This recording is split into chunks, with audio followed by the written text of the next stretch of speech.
Yeah, nah, this is a real issue. And I think Diddy's lawyers are right when you're talking about somebody who's not, supposed to not be able to be accessed in this way. And that's super scary. If he in fact woke up with a knife to his throat. Now to collect everybody's phone. So now it's just your word against a billionaire. You're gonna lose. Read this right there from that young man. You ever wake up in the middle of the night and instantly feel that chill crawling up your back? That gut-deep warning that something's off? The air turns thick, the silence gets weird, like even the walls are holding their breath. Now imagine that same feeling, but this time it's real. No nightmare, no imagination. It's the sound of a handmade blade scraping across the cold concrete, slow and steady, getting closer with every inch. And the one holding it? He's not just some random inmate trying to start a fight. He's delivering a message, and it's deadly clear. Nobody forgot what went down at Quad Studios. That's where Sean Diddy Combs finds himself now, locked up in Brooklyn's roughest detention center, a place soaked in stories that never die. Those walls don't just cage people, they trap ghosts of the past. You can still feel the echo of Tupac Shakur's blood on that lobby floor after taking 5 shots. And just 6 months later, the streets of LA went cold again when Biggie Smalls was gunned down in his car. The past isn't just haunting Diddy, it's standing right outside his cell, waiting. It still cuts deep, and for the men sharing that same cold space with Diddy, this isn't some distant story, it's the soundtrack of their youth. They lived through those headlines, traded those tales and whispers, and now they're breathing the same stale air as the man at the center of it all. So when that blade pressed against his throat in the middle of the night, it wasn't just another prison scare. It felt like payback, a debt from 1994 finally calling in its balance. The wildest part? The whole world thinks Diddy's biggest problem is his court case right now. But nah, his past is the one banging on the door, and it's not leaving quiet. And that's just the warm-up. The real story dives darker. 2 lives gone, 2 legends never avenged. Hip-hop's ghosts never got their justice. And Brooklyn always gets what it's owed. Oh, and that footage 50 Cent just blurred out? Yeah, people are saying that's no coincidence. Yeah, that clip, the one where Diddy looks like he's staring straight into the face of his past. It's not just some random prison footage. That's a man who knows exactly why a blade found its way to his throat. You can see it in every twitch of his eyes, every stiff movement in his shoulders, his whole body braced like he's waiting for the next hit. And that voice, the crack in it when he reportedly begged for a transfer to New Jersey, man, that says it all. That wasn't panic, it was recognition. Because let's be honest, this is the same Diddy who used to run New York like he had the keys to the city. Private jets, designer everything, custom suits and VIP access wherever he went. But now, he's waking up on a steel slab in an 8x10 cell, staring at rough cinder block walls while surrounded by men who were raised on the East Coast versus West Coast chaos. These aren't just inmates, they're witnesses to hip-hop history. They remember exactly what went down at Quad Studios in 1994. And according to Char Lucy Finney, they already sent a warning. Next time, you won't be so lucky. That's not prison gossip, that's a coded threat with decades of bad blood behind it. If you think this is just about court dates and lawyers, you're missing the real story. The second that blade kissed his throat and that clip hit the internet, everything flipped. The power, the fame, the old alliances, gone. What's left now is the reality Diddy can't buy his way out of. This stopped being about legal charges the moment that blade showed up. Now it's straight up survival. Inside those walls, the code is simple and deadly clear. Brooklyn's inmates aren't just serving time, they're keeping score, watching, remembering, and cashing in on old grudges. Once you step into MDC Brooklyn, a place so grim people call it hell on earth, your money, your fame, your power, they stop counting for anything. This is the same concrete jungle where R. Kelly and Ghislaine Maxwell both learned the truth the hard way. Status don't save you here. No one cares how famous you are when the lights go out. You don't wake up with a shiv pressed against your throat by chance. That's not an accident. That's a verdict. And if you're Diddy, that verdict feels like the final chapter being written in real time. How many people he affected negatively, that was his trade-off to gain what he had. His former bodyguard, Gene Deal, said he seen him doing a ritual where they dove. What is that? And I feel like it's being overlooked because they see him doing the dance moves with the baggy clothes. You know, some of the ladies in his videos were trans. But here's where it gets even messier. Let's talk about that 50 Cent leak. That clip isn't just a coincidence, it's the crack that split everything open. You can see it in Diddy's face, like a man who suddenly realizes the past isn't chasing him anymore. It's already caught up and standing right behind him. You can read it all in his body language, head low, eyes darting, shoulders tight like someone who knows the countdown just hit 0. The man looks like he's carrying the weight of every rumor, every whisper, every secret that's finally caught up.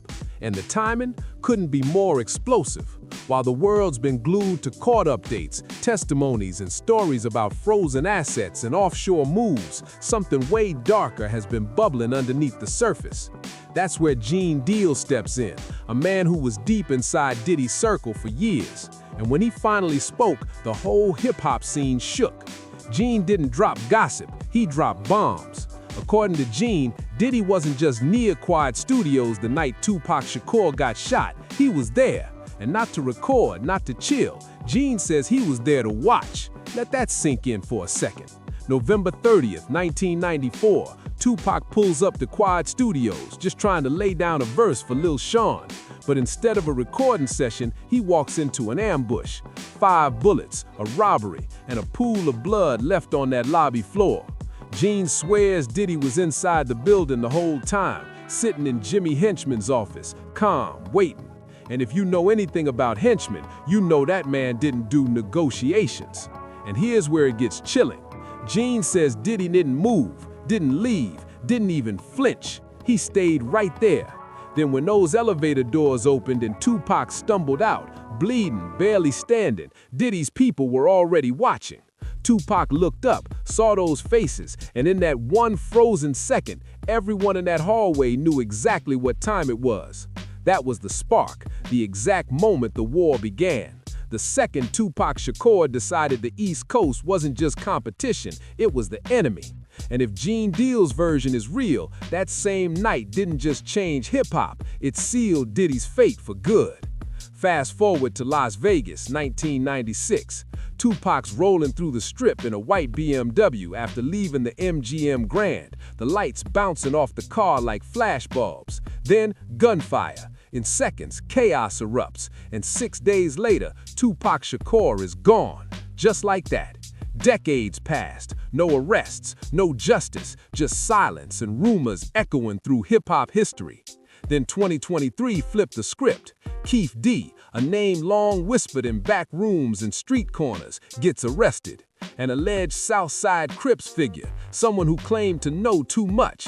And once he started talking, the whole story exploded again. He allegedly said Diddy put the order himself, furious over Tupac's diss tracks and the shots fired and lyrics that hit too close to home. Keith D even claimed there was $1 million bounty on both Tupac and Suge Knight's heads. But that's not where it stopped. It got even stranger. Word on the street says Eric Von Zip, another player from that era, allegedly flashed a check, one with $1 million trail. Paper doesn't lie, and trails don't vanish overnight. As Gene Deal put it, street memory doesn't fade. Now look at the pieces, add them up, because this is where everything turns real and the past finally starts talking back. Now here's where it all comes full circle. Diddy's locked up, Keith D's in custody, and the feds, they got files thicker than a mixtape catalog. They got statements, timelines, and even a recorded 2008 interview where Keith D allegedly said Diddy wanted both Suge Knight and Tupac gone. Then there's a 2009 police interview, same words, same names, same story all over again. That's not coincidence, that's a pattern carved in ink and memory. Now, to keep it clear, law enforcement has said Diddy's never been officially charged or named a suspect in that case. On paper, he's clean, but on the streets, that's a whole different story. Out there, his name keeps popping up, not in files, but in whispers, in motive, in money trails that never quite fade. And now he's trapped in the one place where the past doesn't die quietly, MDC Brooklyn, a place packed with men who remember. They remember the diss tracks that started the war. They remember quiet studios the night the shots rang out. They remember Vegas when the lights dimmed for good. These aren't just inmates, they're walking archives of the streets. We're in the unit that was one floor above mine, you know, so in terms of like the setting, it's a fairly decent chance that the room I'm describing is similar to where Diddy is. Yeah. And for Diddy, that means every echo of his past just got a heartbeat and a cell block number. And here's the real kicker. Diddy's been fighting to get out with everything he's got.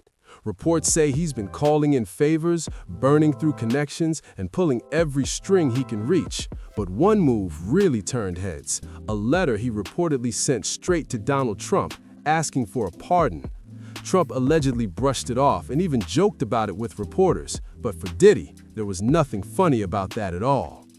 When you're staring down years inside a place like MDC Brooklyn, where stabbings happen in plain sight, systems collapse, and days melt together in total darkness, desperation eats through pride fast. You start thinking about survival, not image. And when that kind of pressure hits, you'll do whatever might buy you even a small way out.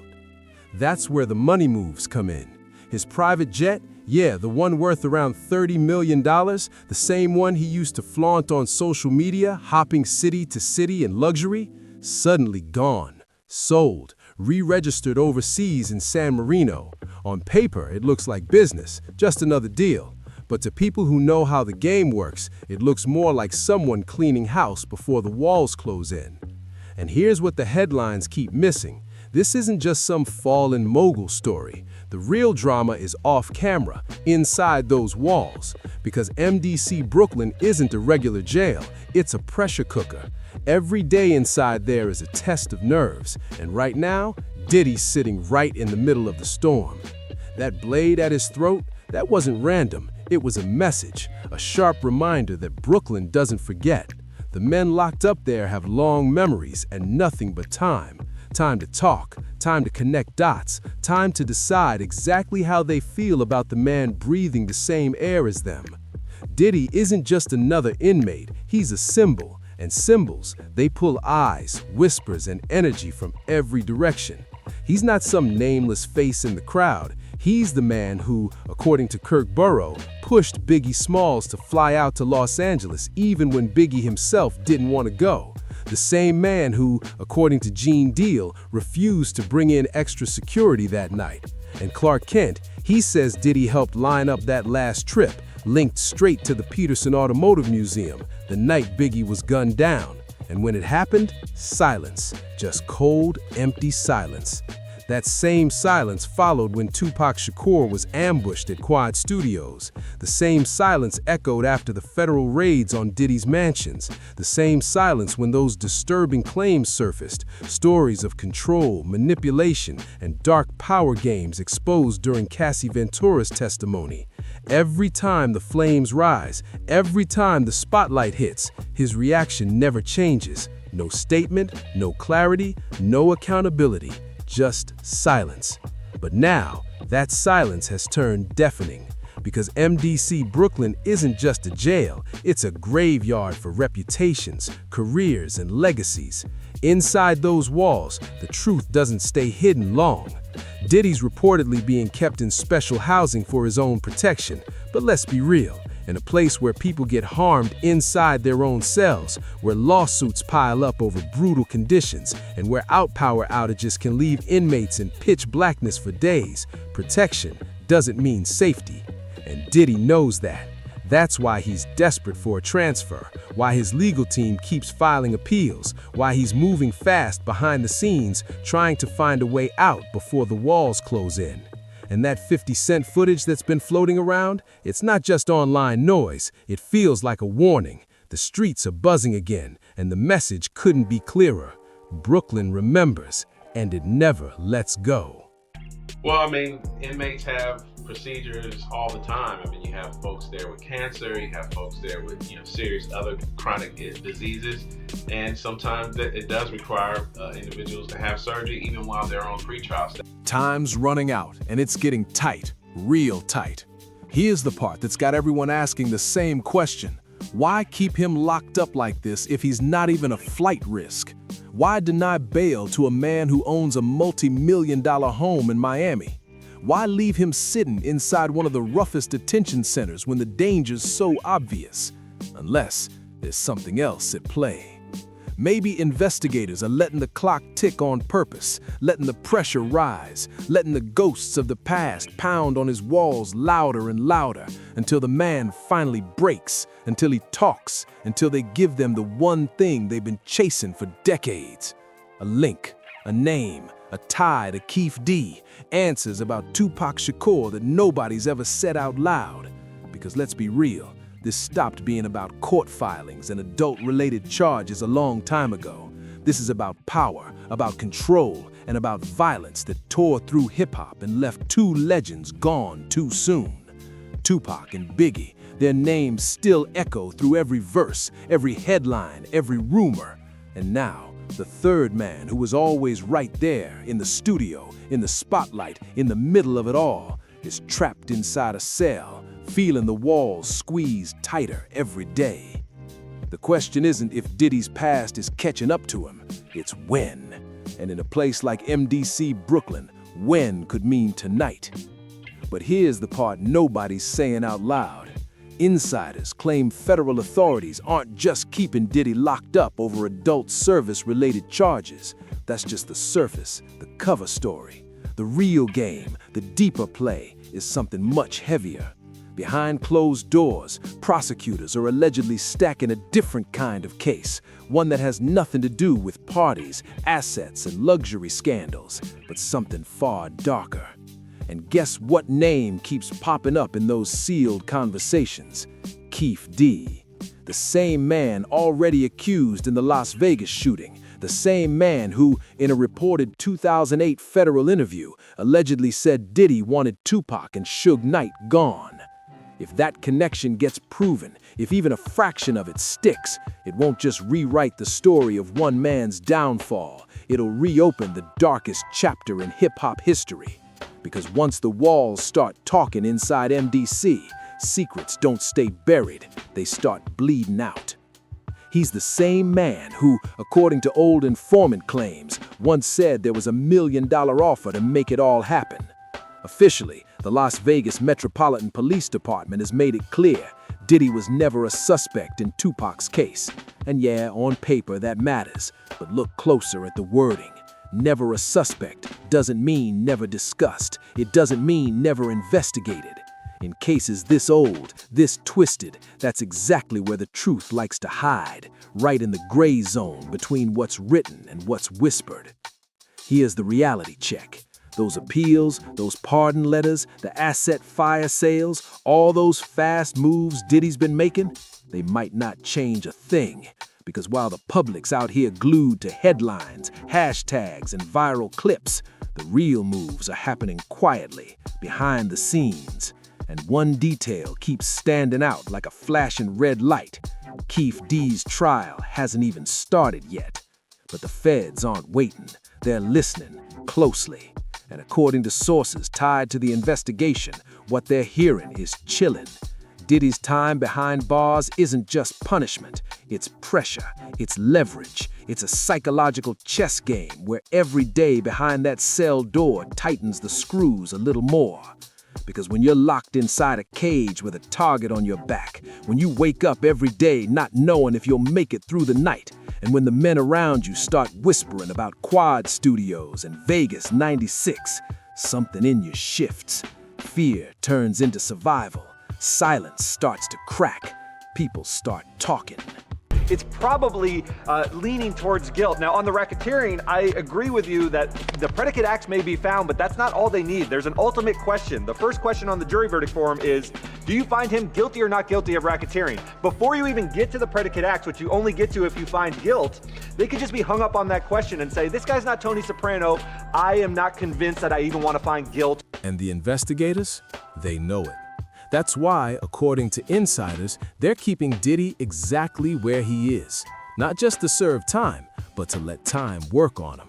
Because in a place like MDC Brooklyn, truth doesn't surface through paperwork. It leaks out through pressure, whispers, and fear. Alone, exposed, and cracking under pressure, that's where Diddy's sitting now. Because the moment fear outweighs loyalty, everything starts to shift. That's when people start bargaining. One name gets dropped, one connection gets hinted at, one story starts to leak, and boom, a whole new case begins to take shape. And make no mistake, the charges Diddy's already facing, those are just the front door, the surface layer, the stuff they let the public see, while something much bigger brews behind the curtain. According to speculation circling inside the industry, the deeper focus might be on whether investigators are quietly building a larger conspiracy case, one that ties back to old grudges, old money, and a paper trail that some claim points straight toward Bad Boy Records. And that's where everything loops back around, because this was never only about Tupac Shakur. Federal attention, insiders say, has been hovering over both deaths, Tupac and Biggie, for years, and the questions haunting those files haven't changed one bit. Why, as Kirk Burrow has asked over and over, did Diddy push Biggie Smalls to go to Los Angeles when Biggie himself didn't want to? Why ignore his instincts? Why override the fears of a man who knew the tension out west was dangerous? And here's the detail that still makes people raise an eyebrow. According to Gene Deal, Diddy didn't just brush off Biggie's concerns. He straight up refused to bring in extra security that night. And not because of money, he had plenty of that. So why say no? Why gamble with safety when the tension was already at a boiling point? Those are the questions investigators can't shake. And inside MDC Brooklyn, those whispers are turning into theories. And those theories sound a lot like unfinished business from decades ago. Diddy's own crew was stacked with protection, but Biggie's not even close. His convoy was thin, scattered, vulnerable, and when Clark Kent, Biggie's DJ and close friend, allegedly asked why they were even in LA in the first place, Biggie's response, according to people who were there, sent a chill through the room. He said it was set up by Sean and someone else. Let that sink in for a second, because if Diddy really knew the risks, the threats, the deep tension between the coasts, and still sent Biggie Smalls out there with a stripped-down team, that's not carelessness, that's something way darker. And now, according to multiple sources, federal investigators are quietly piecing it all together, dot by dot. Here's what's absolutely clear. Diddy's legal team has been fighting non-stop to pull him out of MDC Brooklyn, calling the conditions inhumane, unsafe, and a violation of his rights. But the judges, they haven't budged, not an inch. And honestly, that says a lot. Because when you're dealing with someone who spent decades surrounded by lawyers, fixers, and handlers who make problems disappear, the only way to corner him is to drop him somewhere he can't buy control. Somewhere like the special housing unit in Brooklyn. That's a place where the lights flicker, the air feels heavy, and the system breaks down more often than it works. A place where the men around you aren't just inmates, they're living witnesses. They remember the streets, they remember the stories, and they remember the names that still echo through hip-hop history. Tupac Shakur and Biggie Smalls. Those names still hang thick in the air, like ghosts that refuse to fade. With the series, with the film? I mean, I think the intention is to give a more full-bodied experience to what happened, you know, from the people that agreed to sit down and to participate. And I feel like the film asks a lot of questions, you know, maybe more questions are asked than answers given. The longer Diddy stays in that cell, the tighter the pressure coils. Because this isn't just about court filings or bail hearings anymore. It's personal, psychological, and historic. Diddy isn't just fighting a legal battle now. He's wrestling with every shadow his past ever cast. He's not just fighting a case anymore, he's fighting for survival. Think about it. There are two futures waiting on the other side of those walls, and neither one looks easy. In the first one, Diddy does his time, keeps his mouth shut, and walks out years later as a ghost of the man he used to be. No private jets, no penthouses, no red carpets, just a broken figure haunted by the weight of whispers that never die. A reputation shattered not only by the charges he faced, but by the stories that'll follow him forever. Rumors of betrayal, of blood, of a legacy tainted by things that money can't erase. Then there's the second future, the one that should keep him awake every night. In that version, he doesn't walk out free. He walks out in cuffs, not over adult-related charges, not over tax numbers or asset deals, but for something much darker. For a life taken. And the wild part? The puzzle pieces are already out there. Keefe D's statements, old informant reports, that alleged $1 million payout, they all point in the same direction. Two rap icons, Tupac Shakur and Biggie Smalls, both gunned down in their prime, both tied to Diddy in ways that were never fully explained. And now, the feds have something neither of those men ever got. Time, resources, and leverage. And sitting in that cell, Diddy's running out of both. But here's the part that should make everybody stop and think.